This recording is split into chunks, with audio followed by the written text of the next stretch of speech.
मैं अरुण पांडे आप सबका हार्दिक स्वागत करता हूं। मित्रों, कारक प्रकरण का हम अध्ययन कर रहे हैं। कारक प्रकरण के अध्ययन में इससे पहले हमने प्रातिपदिकार्थ लिंग परिमाण वचन मात्रे प्रथमा इस सूत्र का अध्ययन कर लिया है। वह प्रथमा विभक्ति का विधान करता, उसके तुरंत बाद का यह सूत्र है। इस सूत्र को देखते हैं। कारक प्रकरण सिद्धांत कौमुदी के अनुसार, यह जो सिद्धांत कौमुदी के अनुसार इसलिए पढ़ रहे हैं क्योंकि यूपी पीजीटी हुआ और अन्य किसी भी राज्य के असिस्टेंट प्रोफेसर की परीक्षा हुई या उत्तर प्रदेश हायर एजुकेशन की परीक्षा हुई, यूजीसी नेट जेआरएफ हुआ, सभी परीक्षाओं में कारक प्रकरण आपको सिद्धांत कौमुदी के अनुसार पढ़ना। तो उसी को उद्देश्य रखते हुए हम सिद्धांत कौमुदी के अनुसार पूरे कारक प्रकरण का अध्ययन कर रहे हैं। संपूर्ण कारक प्रकरण का अध्ययन कर रहे हैं। उस संपूर्ण कारक प्रकरण के अध्ययन में क्रम है इसका संबोधने च सूत्र का। ठीक है, तो संबोधने च सूत्र क्या कहता है? यह प्रथमा स्यात्। तो इससे पहले एक सूत्र हमने देखा था, प्रातिपदिकार्थ लिंग परिमाण वचन मात्रे प्रथमा। उसका नंबर आप देखेंगे तो आपको क्लियर हो जाएगा 2.3.46, दूसरे अध्याय के तीसरे पाद का 46 नंबर सूत्र था। ठीक है, प्रातिपदिकार्थ लिंग परिमाण वचन मात्रे प्रथमा सूत्र ने जो कहा है वही काम संबोधने च, वही काम संबोधन में भी होगा। यही तात्पर्य इस सूत्र का। ठीक है, संबोधने च का तात्पर्य समझ रहे हैं? संबोधने च यानी संबोधन में भी क्या होगी? प्रथमा विभक्ति होगी, बस इतनी ही बात है। संबोधने च प्रथमा स्यात्। तो संबोधन में भी आप प्रथमा विभक्ति लगा लेंगे। यानी संबोधन क्या होता है पहले ये जान लीजिए। बहुत सिंपल सूत्र है। संबोधन मतलब होता है अभिमुखीकरण। आप देख लीजिए, आप कई लोग बैठे हुए हैं सभा में, कोई आपको नहीं देख रहा, किसी एक व्यक्ति को बोलेंगे हे प्रभु, मान लीजिए किसी एक व्यक्ति का नाम बुला रहे हैं दिनेश, तो वह दिनेश आपकी ओर अभिमुख हो जाएगा। तो यही अभिमुखीकरण ही संबोधन होता है, हे दिनेश। तो ऐसा अभिमुखीकरण अर्थ में आप किसी शब्द का प्रयोग करते हैं, संबोधन का प्रयोग करते हैं, तो संबोधन में भी जो शब्द है उस शब्द से प्रथमा विभक्ति ही लगती है। प्रथमा विभक्ति ही लगती है, इसका तात्पर्य क्या हुआ? प्रथमा विभक्ति सु, औ और जस प्रत्यय ही लगता है। इसलिए ज्यादातर जगह पर आप देखते होंगे संबोधन में भी रूप प्रथमा की तरह चलते हैं। रामः रामौ रामाः है, हे राम हे रामौ हे रामा। यहां भी रामौ रामाः समान है, हे राम थोड़ा अलग हो जाता है। वो क्यों अलग हो जाता है? उसका अलग नियम है। एक वचनम संबुद्धि के कारण वह संबोधन का एक वचन संबुद्धि भी बनता है, इसलिए विशेष नियम लग जाता है। परंतु सामान्य दृष्टि से यदि देखा जाए तो संबोधन में भी प्रथमा विभक्ति ही होगी। तो प्रथमा विभक्ति कहां कहां लगेगी? ये निष्कर्ष हुआ। प्रथमा विभक्ति प्रथमा जो प्रातिपदिकार्थ में लगेगी, लिंग में लगेगी, प्रातिपदिकार्थ मात्र में, लिंग मात्र के आधिक्य में, परिमाण मात्र के आधिक्य में और फिर वचन मात्र के आधिक्य में प्रथमा विभक्ति लगेगी। यह इस सूत्र का निष्कर्ष होगा। ठीक है, तो सूत्र का निष्कर्ष बहुत छोटा सा पाठ होगा। खाली हम ये दो सूत्र छोटे छोटे पाठ में कारक पढ़ाएंगे, जिससे ज्यादा देर तक व्याकरण निरंतरता से पढ़ने पर जो ऊपर से जाने लगता है, पका हुआ होता है, वो नहीं रहेगा आपको। तो संबोधने च, संबोधन में भी प्रथमा विभक्ति होती है। तात्पर्य हुआ इह मतलब क्या हुआ? इह यानी संबोधने प्रथमा होती है। हे राम, देख लीजिए प्रथमा लग गया। अब देख लीजिए, मान लीजिए राम शब्द है, राम को आप बुला रहे हैं, राम शब्द के बाद प्रथमा विभक्ति लग गई, सुप्रत्यय लगा। सुप्रत्यय लगेगा तो राम के बाद सुप्रत्यय लगने पर स बचेगा। ठीक है, सुप्रत्यय लगा क्योंकि संबोधन करना है, संबोधन करने के लिए प्रथमा विभक्ति लगती है।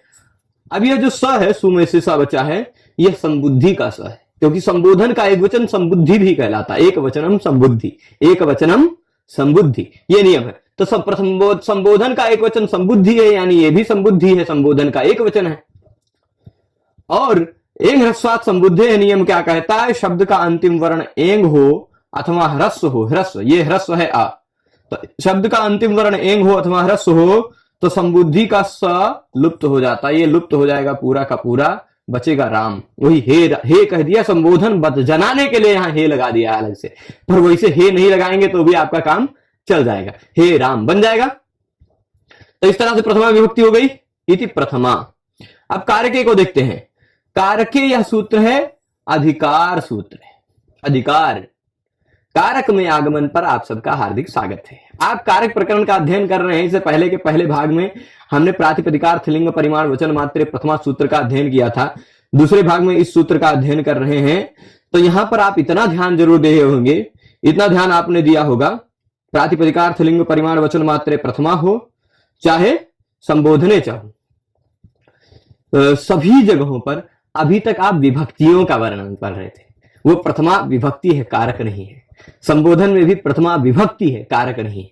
अब शुरू होता है कारक का विषय, कारके। देखिए आपने अनुभव किया होगा, कभी कभी आप यात्रा करते हैं कहीं एक जिले से दूसरे जिले में पहुंचते हैं, तो इस जिले में आगमन पर आपको धन्यवाद या फिर क्या कहते हैं, जैसे मान लीजिए आप अयोध्या में पहुंचते हैं तो अयोध्या में आगमन पर आपका हार्दिक स्वागत है, ऐसा गेट लगा रहता है, बॉर्डर। तो वही जो बॉर्डर है ये बॉर्डर है। पहले अध्याय के चौथे पाद का 23वां नंबर सूत्र ये बॉर्डर है। ये कहता है कि कारक में आगमन पर आप सबका हार्दिक स्वागत है। ठीक है, तात्पर्य क्या हुआ, अब आप उस बॉर्डर को, जैसे मान लीजिए ये गेट है, यहां पर गेट से आप इस रास्ते से आ रहे हैं, यहां पहुंचे, यहां आपको गेट में दिखाई पड़ रहा है लिखा हुआ कि अयोध्या आगमन पर आपका स्वागत है। अब इस गेट के अंदर जाएंगे, यहां पहुंचेंगे तो भी अयोध्या में रहेंगे, यहां पहुंचेंगे तो भी अयोध्या में रहेंगे, यहां पहुंचेंगे तो भी अयोध्या रहेंगे, यहां पहुंचेंगे तो भी अयोध्या रहेंगे। जब तक कोई दूसरा बॉर्डर नहीं आ जाता है तब तक आप कोई भी सूत्र में रहेंगे, कोई भी जगह पर रहेंगे, वो सब अयोध्या ही रहेगी। ये बात क्लियर है ना। तो उसी तरह कारक का भी यह बॉर्डर है। यह कहता है कि यहां से कारक प्रकरण शुरू हो रहा है, अधिकार शुरू हो रहा है, कारक का अधिकार। तो कारके इति अधिकृत्य। ठीक है, कारके क्या है, यह अधिकार सूत्र है। अधिकार शुरू हुआ किसका, कारक का। कारक का अधिकार शुरू हुआ, तो कारक का अधिकार में क्या है बातें, क्या विशेष बात है कारक के अधिकार में, कि कारक का अधिकार है इति अधिकृत्य, और इस अधिकार में आपको और जो भी पढ़ने को मिलेगा आगे, इस अधिकार में आपको जितने भी सूत्र बताए जाएंगे। आप देखिए, दो अधिकार आप देख रहे हैं, दो सीरियल देख रहे हैं, यहां पर 1.4 है। आप पूरे कारक प्रकरण का अध्ययन करते समय आप सूत्र नंबर देखेंगे तो ज्यादातर सूत्रों में ऐसा 1.4 मिलेगा या 2.3 मिलेगा, ज्यादातर सूत्रों में। तो जो 2.3 वाले सूत्र हैं वो सारे विभक्ति वाले सूत्र, विभक्ति वाले बॉर्डर में आते हैं, और 1.4 है, ये 1.4.23 के बाद से जितने भी सूत्र हैं वो सारे सूत्र कारक के बॉर्डर में आएंगे। ठीक है, तो कारक का अधिकार शुरू हुआ इति अधिकृत्य। यह केवल इस सूत्र का कोई विशेष अर्थ नहीं है, यह सूत्र कोई विधान नहीं करता इसलिए विधि सूत्र नहीं है, यह सूत्र कोई संज्ञा नहीं करता इसलिए संज्ञा सूत्र नहीं, यह अधिकार सूत्र है। यह अधिकार सूत्र है, क्या कहता है कि यहां से कारक का अधिकार शुरू हो रहा है। यहां के बाद आप कोई भी सूत्र पढ़ेंगे 1.4.23 के बाद, अभी 1.4.24 आएगा, ध्रुवम पाए पादानम, भित्रार्थानाम भय हेतु, पराजय रसोढ़ा, ये सारे कारक के सूत्र होंगे। ठीक है, तो कारके इति अधिकृत्य, कारक का यह अधिकार शुरू होता है। इसके बाद जो भी आप सूत्र पढ़ेंगे वो सारा कारक, उन सब में कारक अर्थ जाएगा। यानी ध्रुव, तो क्या होगा, ध्रुवमपाय अपादानम कारकम, कारके को कारकम कर दीजिएगा। ठीक है, वो जब आगे के सूत्रों में, तो ध्रुवमपाय अपादानम कारकम, भित्रार्थानाम भय हेतु अपादानम कारकम, सब जगह कारकम कारकम कारकम कारकम जोड़ते जाना है, जहां तक यह कारक का बॉर्डर चलेगा वहां तक। ठीक है, तो ये चीज हुआ। अब कारक होता क्या है, तो क्रिया से संबद्ध जो होता है, क्रिया से जिसका अन्वय हो सकता है वह कारक है। ठीक है, क्रिया से जो संबद्ध होता है, क्रिया से जिसका अन्वय संभव है वह कारक है, और वह कारक 6 होते हैं। ठीक है, जैसे देख लीजिए, एक ही एग्जाम्पल मैं दूंगा। देखिए, रामः गच्छति, यहां गच्छति क्रिया के साथ रामः का संबंध हो सकता है, इसलिए रामः करता है, रामः एक कारक है, गच्छति क्रिया के साथ संबंध होता है। गृहम गच्छति, गच्छति क्रिया के साथ गृहम का संबंध हो सकता है, इसलिए गृहम कर्म है, वो भी कारक है ना। वाहनेन गच्छति, वाहन का साथ भी संबंध हो सकता है, वाहन साधन है, करण है, वो भी कारक हो सकता है ना। अथवा ऐसा कह सकते हैं, भोजनाय गच्छति, भोजन के लिए जाता है, तो भोजनाय संप्रदान है, वो संप्रदान का भी क्या हो सकता है, वो कारक माना जा सकता है। ठीक है, या फिर ऐसे कह सकते हैं, वनात गृहम गच्छति, वनात गच्छति, वनात गच्छति, तो वनात का भी गमन क्रिया के साथ संबंध हो सकता है, इसलिए वह अपादान भी कारक है ना। अथवा ऐसा कह देंगे, कोई दूसरा क्रिया, गच्छति के साथ में योग होने पर अधिकरण सप्तमी का वियोग प्रयोग नहीं होता है, पर फिर भी और कोई दूसरा क्रिया यदि ले लीजिए, जैसे कह देंगे गृहे कार्यम भवति, गृहे भवति, गृहे भवति, तो भवति क्रिया के साथ सीधे गृह का भी संबंध हो रहा है, आधार का भी संबंध हो रहा है, तो इसलिए वो भी एक कारक है। परंतु संबंध का सीधे संबंध नहीं होगा, संबंध जो है षष्ठी, वह क्रिया के साथ सीधे अन्वय नहीं होगा। जैसे देख लीजिए, दशरथस्य गच्छति, दशरथस्य गच्छति। यहां अब आप सोचेंगे क्या गच्छति, आपकी आकांक्षा पूरी नहीं होती। दशरथस्य का गच्छति के साथ सीधे संबंध नहीं हो पाएगा, ठीक है ना, गच्छति के साथ दशरथस्य का सीधे संबंध नहीं होगा ना, इसलिए यह दशरथस्य जो है वो कारक नहीं है, संबंध है, केवल संबंध मात्र है।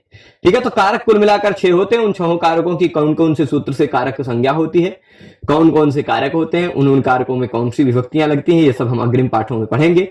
इस पाठ में इतने पे ही रोकते हैं। यह पाठ में पूरा आप सब जुड़े रहे, उसके लिए आप सभी को बहुत बहुत धन्यवाद। अग्रिम पाठ में हम इसके बाद कारके का जो प्रथमा विभक्ति के सूत्र समाप्त हो गया है, इसके बाद अब द्वितीय विभक्ति के सूत्र शुरू होंगे। कर्तृ कर्म शुरू होगा और कर्म द्वितीय इत्यादि सूत्रों को अग्रिम पाठों में पढ़ेंगे। आप सब पूरे पाठ में जुड़े रहे, उसके लिए बहुत बहुत धन्यवाद। नमः संस्कृताय।